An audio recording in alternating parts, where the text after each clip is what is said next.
TWR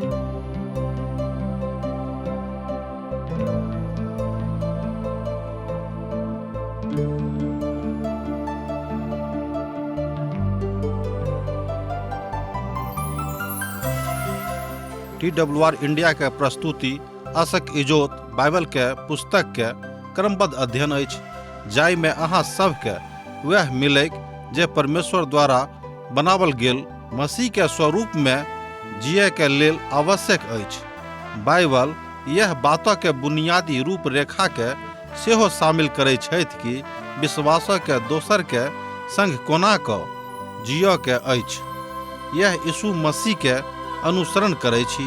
कृपया देखू आ सुनू, जाहिसँ परमेश्वर अहाँ के जीवन के मार्गदर्शक ठहरै।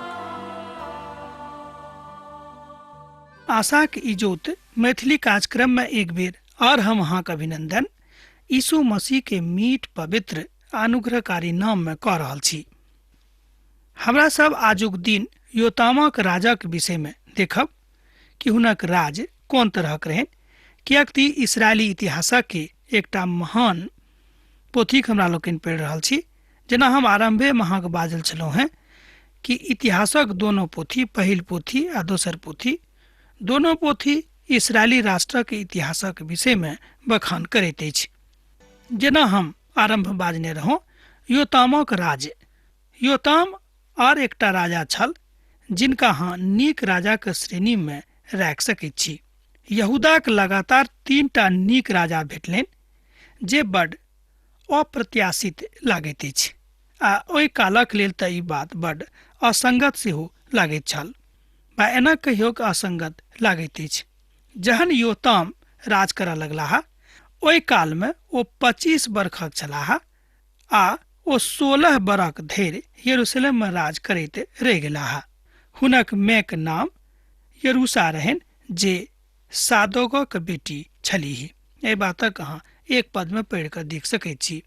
ओ वह सब कयलखिन जे प्रभुक नजरि में उचित रहैक, अर्थात जेना हुनक पिता उजियाह कयने रहथि, ठीक ओही तरह ओ सेहो कयलखिन। एहिके बादो ओ प्रभुक मंदिर में नहि प्रवेश करलखिन आ प्रजाक लोक तकरा बादो खराब चाल चलैत छलाह। एहि बातक अहाँ दोसर पद में देख सकलहुँ हैं। एहि मनुखक विषय में किछु बड़ रुचिकर आ किछु विचित्र होइत घटनाक एहिठाम हमरा लोकनि देख सकैत छी। ओ प्रभुक मंदिर में प्रवेश नहि करलखिन। एकटा बड़ विचित्र बात लागैत अछि कि राजा स्वयं कियाक नहि मंदिर में प्रवेश कयलथि। एहि बातक लेल एकटा कारण छल। जन हुनक पिताजी मंदिर में गेल छलाह तऽ हुनका कोढ़ भऽ गेल रहनि, मुदा ओ गलत मनसासँ और गलत रीति से मंदिर में प्रवेश कयने छलाह। योताम वह कयलथि जे परमेश्वरक नजरि में नीक रहैक, मुदा ओ अपना आप के मंदिर से अलग राखैत छथि। अहाँ किछु ने किछु एहन बातक अपना मन में राखैत होयब जे अहाँक अनुसार होइत, मुदा ई प्रभुक अनुसार नहि भऽ सकैत छै। मुदा पिताक प्रति सहानुभूति राखैत ओ काज करैत छथि जे हमरा हिसाब से उचित बात नहीं लागैत अछि, कियाक तऽ अहाँ स्वयं कोना के बातक निर्णय लऽ सकैत छी कि प्रभु अहाँ से प्रेम नहीं राखैत छथि। जहन प्रभु बेर बेर एहि बातक बाजि रहल छथिन, पवित्र पोथी बाइबिल में एहि बातक 1000 से बेसी बेर बतावल गेल अछि कि हम अहाँ से प्रेम करैत छी, तहन कियाक हमरा सब परमेश्वरक प्रेमक ठुकरा कऽ एम्हर उम्हर जाइत छी। जे प्रेम प्रभु यीशु मसीह के रूप में हमरा सभक बीच में उपस्थित भेलाह आ ओ हमरा सभक कारणे सूली पर चढ़ावल गेला, मारल गेलाह आ तेसर दिन मृत्यु में से जी के उठि गेलाह, जाहिसँ हमरा सभक विश्वास बढ़ैक कि प्रभु हमरा सब गोटे सँ प्रेम राखैत छथि। मृत्यु पर्यंत ओ हमरा सभक संगे रहताह आ मृत्यु के बाद जहन हमरा सब एकटा नव जिंदगी में प्रवेश करब, ओतो प्रभुक संगति में हुनक इजोत में हमरा लोकनि रहब। आ तकरा प्रतिफल बड़ खराब भेटलैक, अर्थात एखनो पवित्रता सँ बढ़ि कऽ आर दोसर कोनो बात उचित नहि लागैत अछि। ओ सब प्रभुक दिस सँ नहीं फिरलाह, मुदा परमेश्वर एहि आदमी के बड़ नीक मौका देलनि जे ओ अपन लोकक परमेश्वरक दिस फिरा कऽ लऽ आनिक।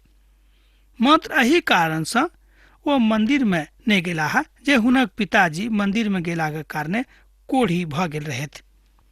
हुनका कारणक विषय में ओ पता नहीं लगौलथि कि ओ किएक कोढ़ी भ गेल छलाह। आजुक दिन में एहि तरहक लोक छथि जे परमेश्वरक मंदिर में नहीं जाइत छथि।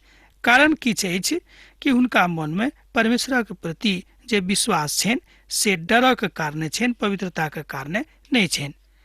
प्रभु के प्रति भय रखनाइ बड उचित बात अछि, मुदा गलत रीति से भय रखनाइ उचित बात नहीं भेल। एकटा गलत अवधारणा राखि कऽ जँ एहि बातक पालन अपन जिंदगी में कऽ रहल छी कि हम प्रभु के मंदिर में नहीं जायब, तऽ ई बड उचित बात नहीं भेल। बा हम तऽ कहब स्पष्ट रूप में कि बात कहियो कोनो परिस्थिति में उचित नहीं कहल जा सकै छै। वह प्रभु के ऊपर अर्थात वह आदमी प्रभु के ऊपर एना कहियो एक तरह से अभियोग लगाबैत छथि, तहन प्रभु के महिमा हुनका जिंदगी में कोना कऽ अबितैक आ कोना ओ बुझता कि प्रभु हमरा जिंदगी में काज कऽ रहल छथि। आ पुनः यहूदा के पहाड़ी देश में कई नगरक दृढ़ कैलथि और जंगल में बहुते गढ़ और गुम्बट बनौलथि। ए बातक अहाँ 4 पद में देख सकैत छी। ओहि काल में भूमि जंगल से भरल छल आ आजुक दिन में ओतऽ मात्र घाटी अछि। एना तऽ लोक सब आब ओतऽ गाछ लगा रहल छथि, तैं आब ओहि भूमि के बहुत प्रभाग जंगल से भरि गेल अछि। मुदा ओहि काल में ओहि भूमि पर खूब जंगल रहेक आर मधु के धारा सेहो ओतऽ बहैत रहेक। हमरा सब पवित्र पोथी में एहि बातक देखै छी। ओ बहुत पैघ वस्तुकार छलाह आ हुनके काल में भवनक जे भिन्न भिन्न प्रक्रिया के स्वरूपक हमरा लोकनि देखै छी से सब हुनके काल में आरंभ भेल रहेक। एही तरह योताम सामर्थी भ गेलाह, किएक तो अपना आप के अपन प्रभु के सन्मुख में जान के सोझ चाल चलैत छलाह। ध्यान दियौक, एहि तरह योताम सामर्थी भ गेलाह, किएक तो अपना आप के अपन प्रभु के सन्मुख में जान के सोझ चाल चलैत छलखिन। ओ अपन राष्ट्र के अपन पिताजी के जकाँ जेना ओ सैनिक रीति से बड मजबूत कयने रहथि सेहो काज ओ आरंभ कऽ देने छलखिन। एहि बातक अहाँ देख सकैत छी पवित्र पोथी बाइबिल में तकर 27 अध्याय के 6 पद में। अब हमरा लोकनि देखब कि अब 25 बरखक छलाह जहन ओ यरूशलेम में राज करैत छलाह आ 16 बरख धरि यरूशलेम पर राज करैत रहि गेलाह। एहि बातक अहाँ 8 पद में देख सकैत छी। निदान योताम अपन पुरखाक संगे सुति गेलाह आर हुनका दाऊदपुर में माठ देवर गेलनि आ हुनक पुत आहाज हुनका स्थान पर राज करऽ लगलाह। दोसर इतिहासक पोथी तकर 27 अध्याय आ तकर 9 पद में अहाँ एहि बातक देख सकैत छी। मात्र एकटा छोट अध्याय योतामक जिंदगी के बताबैत अछि। हुनका मौका भेटल रहनि जे ओ महान राजा बनेक, मुदा ओ एहि बातक फायदा नहीं उठेलखिन बा एहि बातक ओ स्वीकार नहीं करलखिन। जेना अहाँ बुझियौक, जँ अहाँ प्रभु के दास थिकौं हैं, जँ अहाँ के मौका भेटल अछि हुनक सेवा के, तऽ एहि बातक अहाँ पूर्ण रीति से फायदा उठाउ, किएक तऽ प्रभु अहाँ के बाजि रहल छथि कि जे मौका हम अहाँ के देने छी ओहि मौका के अहाँ नहीं गमाबियौक, किएक तऽ हम अहाँ के सृष्टिकर्ता परमेश्वर थिकौं हैं आर अहाँ के संगे सैद घड़ी रहैत छी। एहि बातक तऽ हमरा सब जानै छी जे जल्दी हुएक देरी से हुएक अब यहूदा के एकटा खराब राजा मिलवा वाला रहनि, किएक तऽ लगातार हुनका 3टा नीक राजा भेट गेल रहनि जे ओहि कालक लेल एकटा अप्रत्याशित घटनाक जकाँ लागैत अछि। तहन सब केओ अब आशा रखैत रहथि कि हुनका एकटा खराब राजा भेटतनि आ ओ राजा अब एहिठाम हुनका भेटैत छनि। आ एहि काल में इस्राएली राज्य अर्थात उत्तरी गणराज्य दासत्व में जाय वाला रहेक आ यहूदा के दक्षिणी गणराज्य आहाजा के पापक कारणे बड नीचा भ गेलिक। एहि बातक हमरा सब एहिठाम देख सकैत छी। तहन हमरा सब देखै छी कि पद 1 सँ लऽ कऽ अर्थात 28 अध्याय के 1 पद सँ लऽ कऽ हुनक राजक आरंभ होइत हमरा लोकनि देखै छी। जहन आहाज 20 बरखक भेलाह तऽ ओ राज करऽ लगलाह आ 16 बरख धरि राज करैत रहलाह। अपन मूल पुरुष दाऊदक समान ओ काज नहीं केलखिन जे प्रभु के नजर में उचित नहीं छल अर्थात ओ वह सब काज करनाइ आरंभ कऽ देलनि जे प्रभुक दृष्टि में उचित नहि रहनि। मुदा ओ इस्राएलक राजा के समान चाल नहीं चललखिन और बाल देवता के आकारक ढाल के बनबोलखिन। ई बात एकटा बड़ निर्घिन कहने रहत जे प्रभु के दृष्टि में बड़ खराब रहेक। आहाज नीक राजा नहीं रहत, ई तऽ स्पष्ट भऽ गेल पहले पद में, आ दोसर पद में तऽ और स्पष्ट भऽ जाइत अछि कि ओ एहन काज केलखिन जे प्रभु के नजर में बड़ निर्घिन काज रहेक। ओ इस्राएली राजा के बाट दऽ कऽ नहि चललाह। एकर अर्थ भेल कि ओ पापक दिस फिर गेलाह। दाऊद एकटा एहन राजा भेल छलखिन जिनका लोग मूल राजा के रूप में, नमूना के रूप में देखैत छथि। अर्थात इस्राएली में जतेक नीक राजा भेलाह ओहिमे सँ सबसँ प्रमुख राजा के रूप में दाऊदक बताओल गेल अछि। तैं लोग कहैत छथि कि ओ अपन मूल पुरुष दाऊदक जकाँ राज नहि केलखिन, अर्थात ओ नीचाँ खसैत चलि गेलाह। यह मनुखक ओहि संदर्भ में नीचाँ खसि पड़लखिन और ऊंच स्थान पर आ पहाड़ी पर आ सब हरा गाछक नीचा में बलि चढ़ौलैत आ धूप एहिठाम जराबैत रहेक। यह बात वो आरंभ कऽ देलखिन जे बात प्रभु के पसंद कोनो परिस्थिति में नहीं रहन। आहाज पूर्ण रीति से आकारक पूजा में लागि गेलाह आ अपना संगे समस्त दक्षिणी राजा के एहि काज में मिला देलखिन। अपने तऽ डूबे करलखिन, दोसरो के डुबा देलखिन। जेना हमरा लोकनि गाँवो बाजै छी कि हम तऽ डूबे करब, अहूँ के नहीं छोड़ब, अहूँ के लऽ कऽ जायब। यहूदा पर विजय भऽ जाइत अछि, कियाक तऽ ओ पाप केने रहत। यहूदा पर परमेश्वरक विजय करबाक बात सोच लेलखिन जे बड़ भयानक कथा भऽ गेलै के कारण छल। यहूदा प्रदेशक लोक राजा के कारणे परमेश्वर से दूर हटि गेल छलाह। तैं प्रभु ई काज अर्थात यहूदा पर हरवा देलखिन। जहन हमरा सब नीक काज नहीं करब तब परमेश्वर निश्चित रूपे हमरा सब गोटे के हरा देथिन। आ यह काज यहूदा के कारणे भेलै, कियाक तऽ ओ सब परमेश्वर से दूर भऽ गेल रहत। 6 पद में ए बातक स्पष्ट उदाहरण देवल गेल अछि। जँ पवित्र पोथी अछि तऽ अहाँ देख सकैत छी। आ जकरी नामक एकटा एप्रेमी वीर, मासियाक नामक एकटा राजकुमारक आ राजभवनक प्रधान अजिका के और एलकाना के और जो राजा के मंत्री छलाह मारि देलखिन।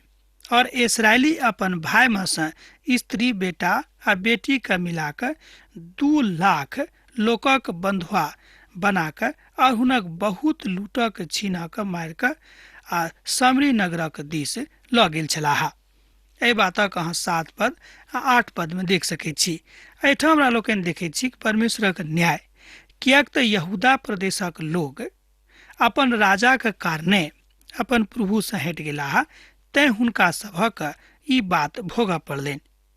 ई घटना दक्षिणी गणराज्यक लेल बड़ दुखक कारण रहेक, बा एना कहियो कि बड़ दुखद घटना छलैक। आ परमेश्वर एहि बातक एहि द्वारा हुआ देलनि कारण छल आहाजक पाप। जहन कोनो देशक राजा, कोनो राजक राजा स्वयं पाप आरंभ कऽ दैत अछि तऽ हुनक देखा देखी प्रजा सेहो पाप करनाइ आरंभ कऽ दैत अछि। एहिठाम हमरा लोकनि देखैत छी कि राजा स्वयं अपन लोकक पाप करबाक लेल बाध्य कऽ दैत अछि कि अहाँ सब पाप करू। अब परमेश्वर इस्राएल में अपन एक दूतक पठा कऽ हुनक कुकृतक दिस ध्यान दिया रहल छथि। मुदा ओतऽ अदोई नामक परमेश्वरक एकटा भविष्यवक्ता छलाह।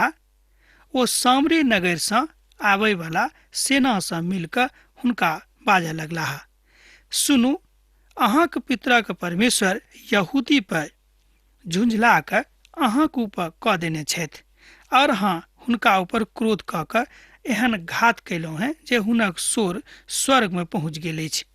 एहिठाम हमरा लोकनि देखैत छी कि पिता परमेश्वर एखनो हुनका से प्रेम राखैत छथिन, कियाक तो अपन बाचा से कहियो फिरऽ वाला नहि छथि।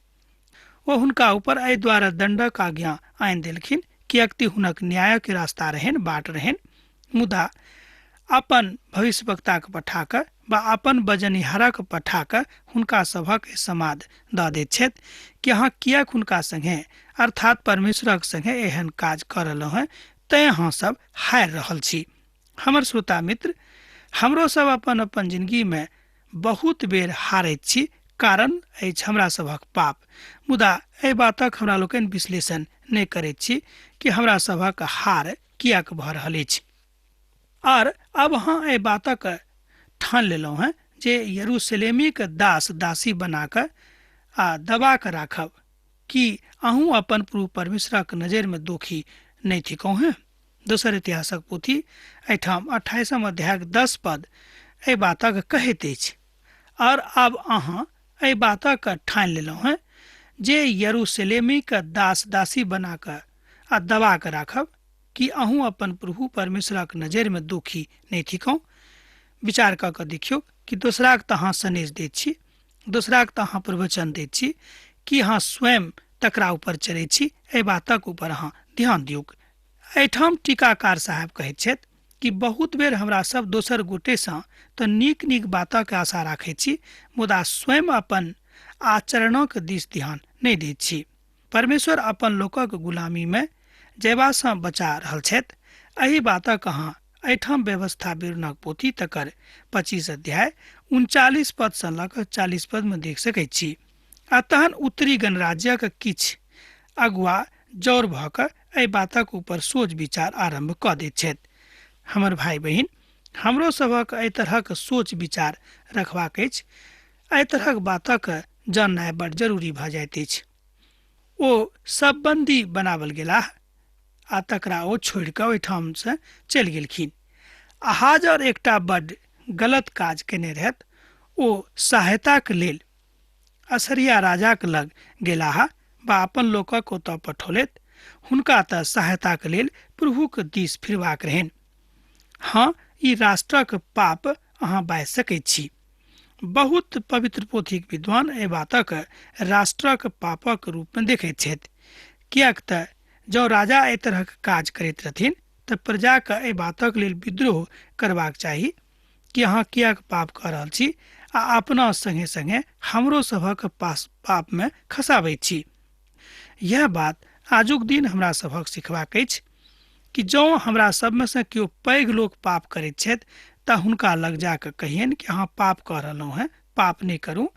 ई करलासँ अहाँ परमेश्वरक नजरि में खसि जायब। आ जँ अहाँक संगे संगे हमहूँ पाप करब अहाँक देखा देखी तऽ हमहूँ प्रभुक नजरि में खसब। आ ई काज हम नहीं करब। यह बात आजुक दिन हमरा सभक सेहो बुझबाक अछि। तहन असरियाक राजा तिलगात आ फिलनेसँ ओ ओहिठाम से फिरलाह आ हुनका प्रतिपक्ष में आबि गेल आर हुनका कष्ट देलनि वा दृढ़ नहीं कयलखिन। एहि तरह हमरा लोकनि देखैत छी कि परमेश्वरक काज हुनका जिंदगी में भेलनि, अर्थात जाय बातक अपेक्षा प्रभु हुनका सब गोटे से राखैत रहथि ओहि बातक एहिठाम प्रतिफल हुनका सभक देखक अवसर भेटलनि। जो हमरो सब एही तरहक काज करबेक तऽ हमरो सब एहि बातक बुझि सकैत छी कि जे बात प्रभुक नजरि में उचित नहीं अछि आ जँ हमरा सब करब तऽ हमरो सब हुनक प्रतिपक्षक काज करब आ प्रभु हमरा सभक दंड देबाक लेल तैयार भऽ जेताह। आहाज तऽ प्रभुक भवन आ राजभवन आ हाकिमक घर से एहिठाम छानि निकालि कऽ आ असीरियाक राजा कऽ देलनि, मुदा एहिसँ हुनका किछु सहायता नहीं भेटलनि। ध्यान दियौ, पद 21 बातक बताओल गेल अछि। आहाज तऽ प्रभुक भवन आ राजभवन आ हाकिमक घर से धन निकालि कऽ असरियाक राजा के देलनि, मुदा एहिसँ हुनका किछु सहायता नहीं भेटलनि। बहुत बेर हमरा सब जे धन प्रभु हमरा सभक देने छथि, जे संपत्ति प्रभु हमरा सभक देने छथि, तकर हमरा लोकनि दुरुपयोग करैत छी। किएक तऽ हमरा लोकनि सोचैत छी कि हिनका अपन संपत्ति किछु दऽ देबनि ती हमर अमुक काज कऽ देताह, मुदा ओहि बात में प्रभु के की इच्छा छनि तकरा दिस हमरा लोकनि बिनु सोच विचार करनाइए ई काज कऽ दैत छी। एहिठाम कतऽ गलती भेल वा कतऽ गलती होइत अछि कि हमरा सब संपत्तिक ऊपर बेसी विश्वास करैत छी आ प्रभुक ऊपर कम। यह बात एहिठाम आहाज से गलती भेलनि आ एही कारणे ओ प्रभुक नजरि में खसैत छथि आ अपन प्रजा के सेहो खसा दैत छथि। आहाज परमेश्वरक ऊपर भरोसा नहीं कऽ कऽ असीरियाक राजाक ऊपर भरोसा राखलखिन। एहिठाम एकटा बात आर हमरा लोकनि सीखै छी कि एहिठाम जे आहाज राजा छथि ओ प्रभुक ऊपर नहि मुदा असरिया के राजाक ऊपर विशेष रूपे विश्वास करैत छथि जे प्रभुक लेल उचित नहि लागैत अछि आ हुनका एहिठाम अपन हाकिमक घरमे आ प्रभुक मन्दिरमे धन निकालि कऽ ओतऽ सनेश पठौलखिन। आहाज बड कमजोर राजा छलाह आर ओ प्रभुके छोड़ि कऽ मनुखक ऊपर अपन विश्वासक लऽ गेलनि जे कोनो परिस्थितिमे कतहु उचित नहि लागैत अछि। प्रभुक महिमामे एहि बातक अहाँ देख सकैत छी कि हुनक विश्वास मनुखक ऊपर बेसी रहनि आ अपन प्रभुक ऊपर हुनक विश्वास कमजोर भऽ गेल रहनि। असीरियाक राजाक ऊपर ओ भरोसा करलखिन, प्रभुक ऊपर ओ भरोसा नहि करलखिन। जेना हमरा लोकनि जानैत छी कि खराब काजक नतीजा सेहो खराब होइत अछि, आहाजक संगे सएह भेलनि। अब हमरा लोकनि एहिठाम देखब कि आहाजक मृत्यु भऽ जाइत अछि। निदान आहाज अपन पुरखाक संगे सुति गेलाह आर हुनका यरूशलेम नगरमे माठ देवल गेलनि, मुदा ओ इस्राएलक राजाके कब्रिस्तानमे हुनका माठ नहि देवल गेलनि, मुदा हुनका ओहिसँ हटा देवल गेलनि आ हुनक पुत्र हिजकिय्याह हुनका स्थान पर राज करऽ लगलाह। दोसर इतिहासक पोथी तकर 28 अध्याय आ तकर 27 पद में एहि बातक बतायल गेल अछि। एहि तरह एहि कमजोर राजा का हमरा लोकनि देखैत छी कि अंत सेहो कमजोरिये के साथ भऽ जाइत अछि।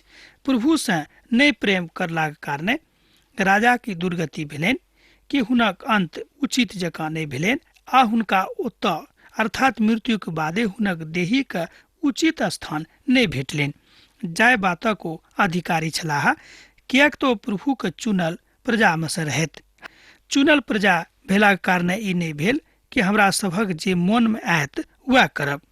ई उचित होइत कि जे प्रभु की इच्छा अछि तकरे अनुसार जँ हमरा लोकनि चली तो वह काज उचित होइत। अब तऽ अहाँ बुझि गेलहुँ भेक कि आहाजक मृत्यु के कारण की छलिक, अर्थात हुनका मृत्यु के बादो सम्मान किएक नहि भेटलनि। एहिठाम टीकाकार साहब कहैत छथि कि एकटा कमजोर राजा के रूप में उपस्थित भेलाह आ दोसर गप हुनका में जे बड कमजोर रहनि ओ छल ओ पापक संगतिया छलाह, ओ धर्मी लोगक संगतिया नहि रहैत। अब आजुक दिन हमरा एही ठाम समाप्त करबाक आज्ञा दिअ, किएक तऽ अहाँ से विदा होय के काल भऽ रहल अछि। पाती लिखैत रहब, बिसरायब नहि। प्रभु यीशु मसीह के नेह अहाँक जिंदगी में सैद घड़ी बनल रहे। आमीन। हमर विश्वास अछि कि ई कार्यक्रम अहाँ के लेल लाभदायक सिद्ध अछि। हम चाहै छी कि अहाँ अपन आशीषक के हमरा संग साझा करू। जँ अहाँ के नजीक बाइबल सँ आ जीवन सँ संबंधित कोनो प्रकार के प्रश्न भऽ सकै अछि तऽ अपन समस्या के लेल प्रार्थना करबा के लेल जँ चाहै छी तऽ हमरा फोन नंबर पर जरूर संपर्क कऽ सकै छी। परमेश्वर अहाँ सब के लेल एकटा सुंदर, सुखद, आनंदित दिन प्रदान करैक।